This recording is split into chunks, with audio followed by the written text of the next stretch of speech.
a follow-up to another video in which we talked about a one-step type of problem and a three-step stoichiometry problem. These are examples of two-step stoichiometry problems, either going from moles of one thing to grams of something else, or grams of one thing to moles of something else.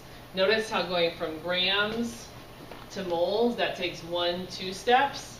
Going from moles to grams, that also takes 1-2 steps. Okay, so you can use your mole map to figure out how many steps it will take you. So first step in a stoichiometry problem is always to figure out what it is you know and write that down. So first, what I know is I know I want to make 0.1 moles of Fe2O3. This is my balanced chemical equation right here. I'm trying to find, this will be your next step, what are you trying to find? I'm trying to find grams of iron. So I'm starting with moles of something I know, and I'm trying to find grams of my unknown. So that's going to take me 1-2 steps. So I'm going to need to multiply this number by 1-2 ratios. My first ratio should be using the coefficients from my balanced chemical equation. It's my mole ratio. So I'm going to go from moles of known to moles of unknown. What should always go on the bottom of the fraction is whatever unit is right here. So if this is moles Fe2O3, on the bottom should go moles of Fe2O3. What should go on the top is what I'm trying to find. So I'm trying to find iron. So on the top, I'm going to put moles of iron, moles of Fe.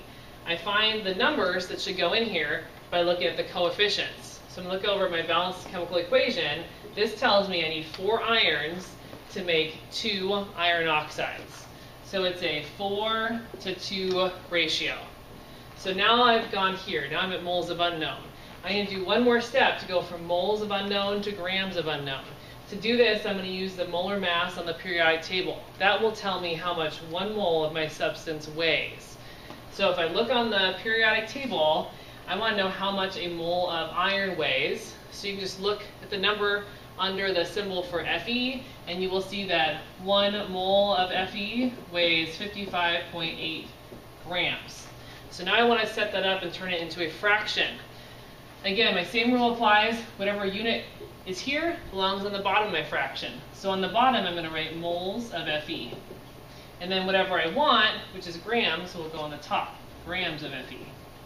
And this number from the periodic table tells me 1 mole of Fe weighs 55.8 grams. So now I'm all set up. I've got moles of iron oxide cancels out, moles of iron. My answer is going to be in grams of iron. And plugging this into your calculator, try it to make sure you get the same answer. You should do it exactly the way it's written. So 0.1 times 4 divided by 2 times 55.8 divided by 1. You should end up with an answer 11.16 grams. And that's how many grams of iron I would need to make 0.1 moles of iron oxide. The second scenario is similar. Again, it's 2 steps.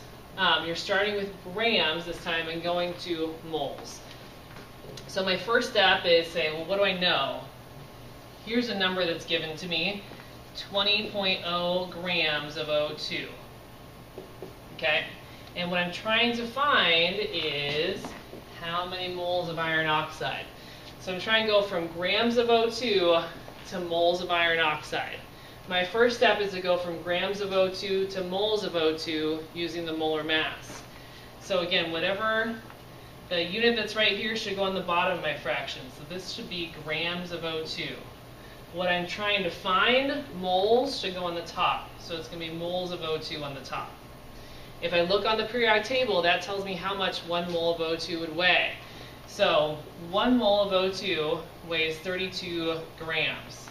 Because each oxygen weighs 16 and I have 2 of them. Okay. My next and final step is to go from moles of O2 to moles of Fe2O3. And to do that, I'm going to use the coefficients. So again, the unit that I have should go on the bottom of my fraction. That's moles of O2. The unit that I want, moles of Fe2O3, should go on the top. And if you look at the chemical equation, you will notice that For every 2 moles of Fe2O3, I need 3 moles of O2. So that is a 2 to 3 ratio. And again, plug this into a calculator and see if you get the right answer. You should do 20 times 1 divided by 32 times 2 divided by 3, and your answer should be 0.42 moles of Fe2O3. Okay, so these are both 2 steps problems, going from either moles to grams or grams to moles.